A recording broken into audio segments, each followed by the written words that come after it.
Stage पे Congress party के सब वरिष्ठ नेता, हमारे प्यारे कार्यकर्ता,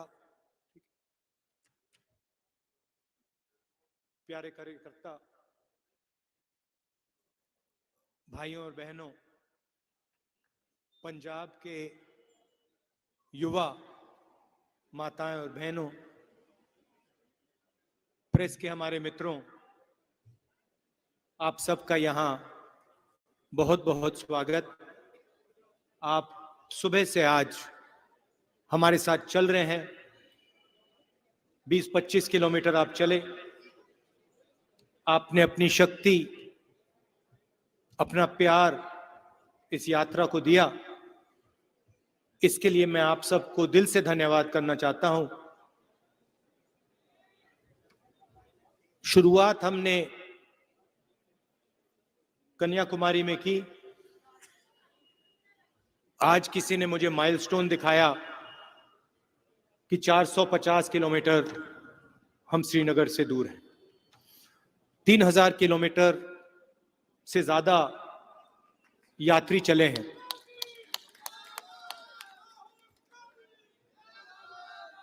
चलने के टाइम सब यात्रियों को लगा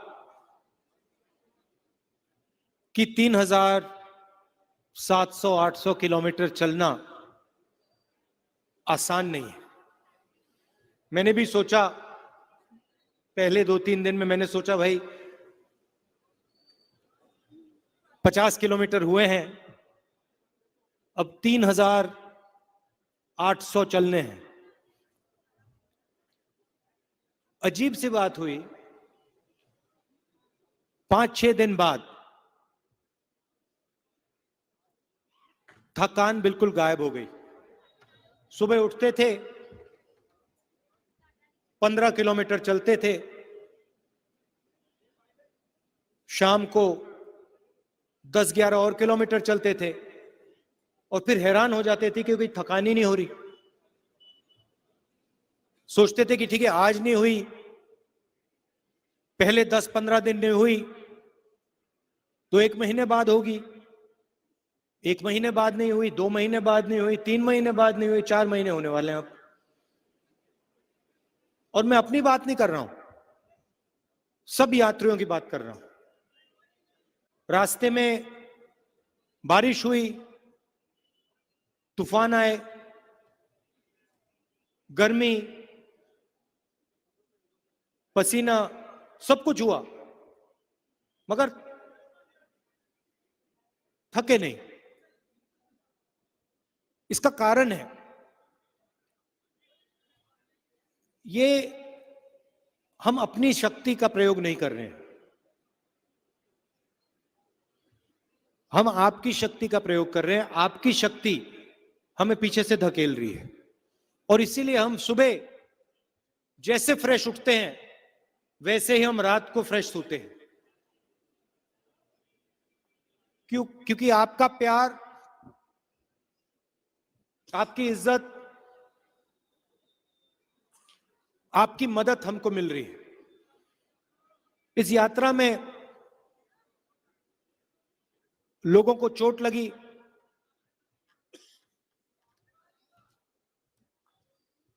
हमने बताया नहीं,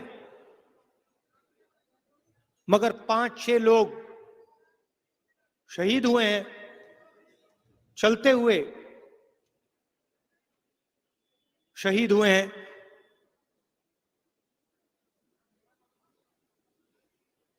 इस यात्रा का लक्ष्य क्या है? ये सब लोग और अब लाखों लोग चले हैं, हर प्रदेश में चले हैं। इसका लक्ष्य क्या है? कभी कभी कोई मुझसे आके पूछता है ये आप चल क्यों रहे हो? इसके 2-3 लक्ष्य हैं। सबसे पहला, किस देश में जो डर और नफरत फैलाई जा रही है, जो भाई को भाई से लड़ाया जा रहा है, उसके खिलाफ आवाज उठाने के लिए यह यात्रा चल रही है। मगर यात्रा में तपस्या की भी भावना है। सिर्फ मैं नहीं, लाखों लोग इस यात्रा पे चले हैं। हम मैसेज देना चाहते हैं। हिंदुस्तान के देखो, सरकार लाइट एक के बाद एक बंद करती जा रही है। अभी देखो ये भी बंद हो जाएंगी। मगर देखो, पहले से सुंदर हो गया ना। ये देखो, सुन ली बात। तो मेरा कहना है कि इस तपस्या का क्या मतलब है, क्यों कर रहे हैं हम 3000 किलोमीटर चले हैं, कोई बड़ी बात नहीं है, कोई बड़ी बात नहीं है। हमें रास्ते पे खाना मिला, सबकी मदद मिली, मगर हमसे ज्यादा इस देश के किसान, इस देश के मजदूर, इस देश के छोटे दुकानदार, स्मॉल और मीडियम बिजनेस चलाने वाले लोग, इस देश के युवा तपस्या करते हैं। जब एक युवा आईआईटी के एग्जाम को लेने के लिए तैयारी करता है तो वो एक प्रकार की तपस्या है। जब कोई स्टूडेंट 12वीं का एग्जाम लेता है वो तपस्या है। जब किसान अपने खेत में बीज डालता है वो तपस्या है। जब मजदूर इमारत को खड़ा करता है वो तपस्या है। और हमारा मैसेज ये है कि इस देश में तपस्वियों से चोरी की जा रही है। जो तपस्या कर रहा है इस देश में उसे तपस्या का फल नहीं मिल रहा है, और जो तपस्या नहीं कर रहा है उसको पूरा का पूरा फायदा मिल रहा है। किसान का कर्जा माफ नहीं किया जाएगा, मगर हिंदुस्तान के 2-3 सबसे बड़े अरबपतियों का 1 सेकंड में लाखों करोड़ रुपए कर्जा माफ किया जाएगा। तपस्वियों पे आक्रमण हो रहा है। पंजाब के किसानों ने जब वो सड़क पे खड़े हुए, 1 साल घर नहीं गए, उन्होंने तपस्या की थी। 700 लोग शहीद हुए, उनको मैं तपस्वी मानता हूं। और जब मैंने पार्लियामेंट हाउस में यह सवाल उठाया, मैंने कहा कि देखिए 700 किसान शहीद हुए हैं, मैं 2 मिनट मैं चाहता हूं कि पार्लियामेंट हाउस 2 मिनट उनकी याद में मौन रखे। सरकार ने कहा नहीं, कोई मौन नहीं रखेगा, कोई शहीद नहीं हुआ। वो किसान क्यों खड़े थे? वो अपनी तपस्या का फल मांग रहे थे। वो अपने खून और अपने पसीने का फल मांग रहे थे। 1 साल बाद प्रधानमंत्री जी कहते हैं कि हां गलती हो गई। 1 साल बाद देश के प्रधानमंत्री ने किसानों से 1 मिनट बात नहीं की। मैं आपको गारंटी देके कहता हूं, अगर यूपीए की सरकार होती, मनमोहन सिंह जी प्रधानमंत्री होते, तो मनमोहन सिंह जी स्वयं जाकर किसानों से बात करते। मैं आपको गारंटी कह के बोल रहा हूं, पक्का। कांग्रेस पार्टी के नेता किसान के पास जाकर कहते, भैया क्या चाहते हो, क्या हुआ? मगर ये सरकार सुनवाई नहीं करती। तपस्वियों पे आक्रमण, 3 काले कानून, नोटबंदी, गलत जीएसटी, जमीन अधिग्रहण बिल को रद्द करना, कोविड में जो इन्होंने किया, जो देश के सारे मजदूर पैदल चल रहे हैं, उनकी इतनी भी मदद नहीं की। यह तपस्या पर आक्रमण है, और यह देश तपस्वियों का देश है। तो उस भावना की रक्षा यह यात्रा कर रही है। हम चाहते हैं कि जो इस देश में तपस्या करे, जो इस देश को अपना खून पसीना दे, उसकी रक्षा हो, तपस्या का फल, तपस्या का इनाम मिले। यह है यात्रा के पीछे सोच। बेरोजगारी बढ़ती जा रही है, महंगाई बढ़ती जा रही है। मैंने कहा शुरुआत में, मैंने कहा प्रेस के हमारे मित्र हैं, मगर जो मित्र करते हैं वो करते नहीं हैं। 24 घंटा नरेंद्र मोदी जी का चेहरा आपको टीवी पे मिलेगा। कभी आपने सुना मीडिया में, कभी आपने बेरोजगार शब्द सुना है? कभी सुना आपने कि देश में बेरोजगारी है? मीडिया ने कभी महंगाई की बात करी है? कभी नहीं। यह हिंदुस्तान की सच्चाई है। पार्लियामेंट में हम मुद्दा उठाने की कोशिश करते हैं, माइक ऑफ कर देते, कहते पार्लियामेंट में नहीं बोल सकते,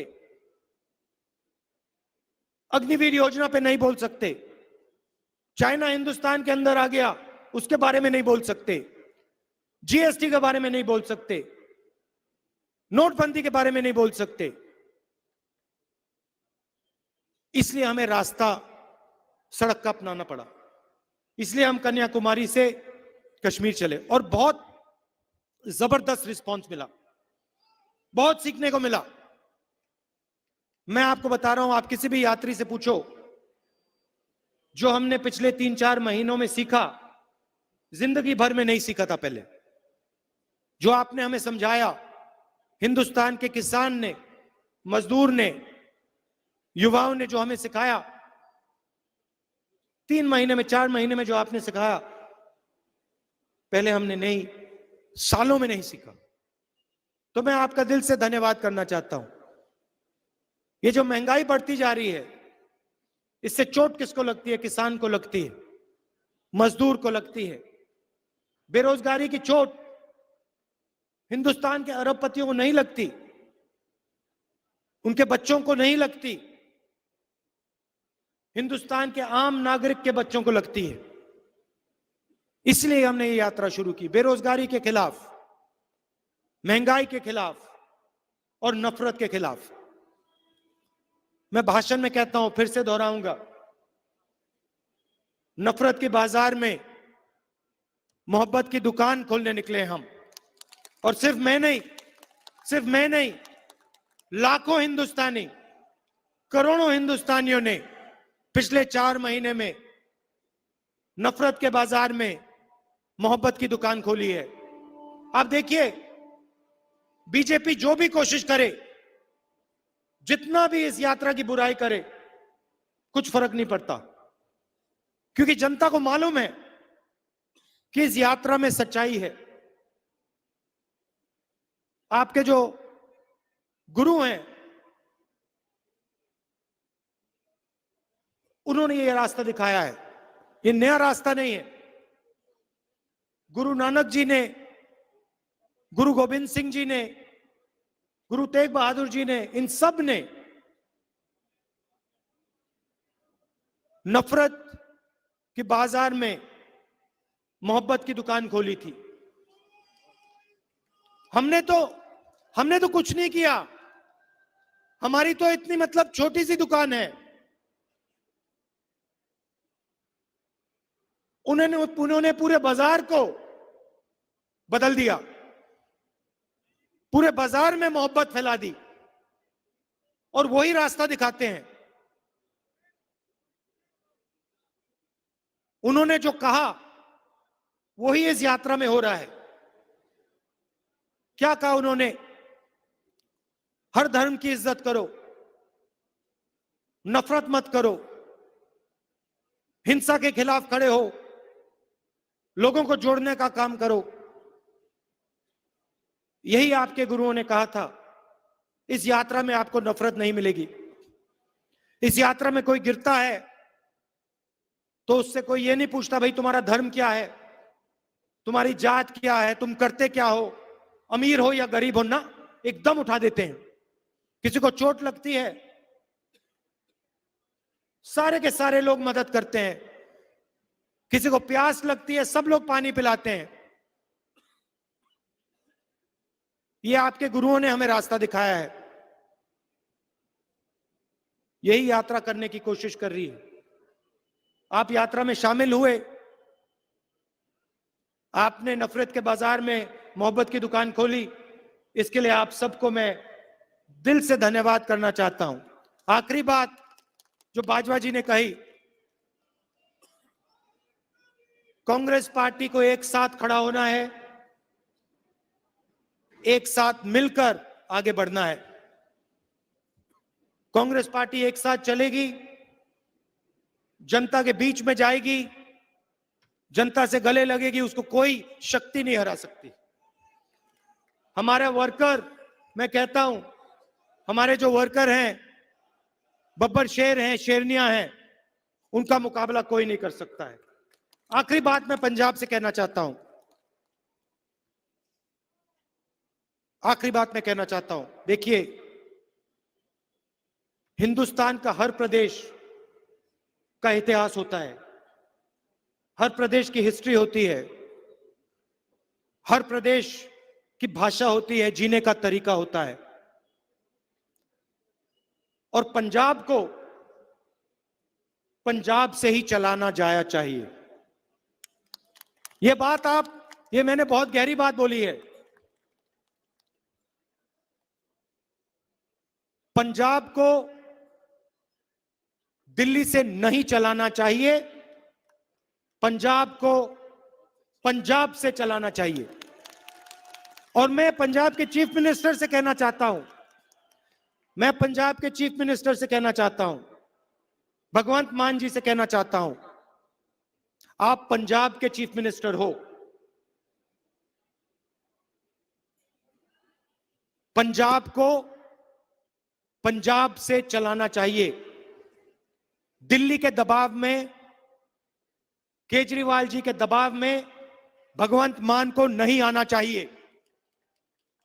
यह पंजाब का इतिहास है, पंजाब की हिस्ट्री है और पंजाब की इज्जत की बात है।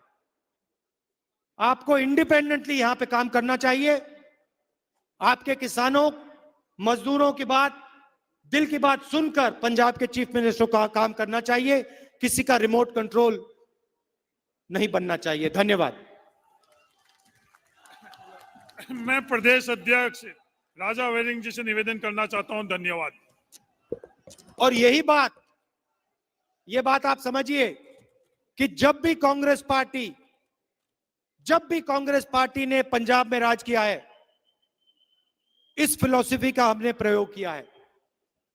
पंजाब के चीफ मिनिस्टर को पंजाब चलाना चाहिए। धन्यवाद। राजा वेरिंग जी। मैं आज दी इस सभा विच जिन्ने भी मेरे पंजाब दे वीर, पंजाब दे लोग, बुजुर्ग, नौजवान, महिलावां, मेरे भरा आए है, मैं दिल दियां गहराइयां चों तुहाडा सारियां दा बहुत बहुत धन्नवाद करदा और समूह पंजाबियां दा अज तुहाडे राही पंजाब दे लोगां दा, जिन्हां ने साडे लीडर दा ਜਿਹੜੇ देश भक्ति की लड़ाई लड़न वास्ते, देश की लड़ाई लड़न वास्ते अज 4000 किलोमीटर की यात्रा करके आ रहे हैं।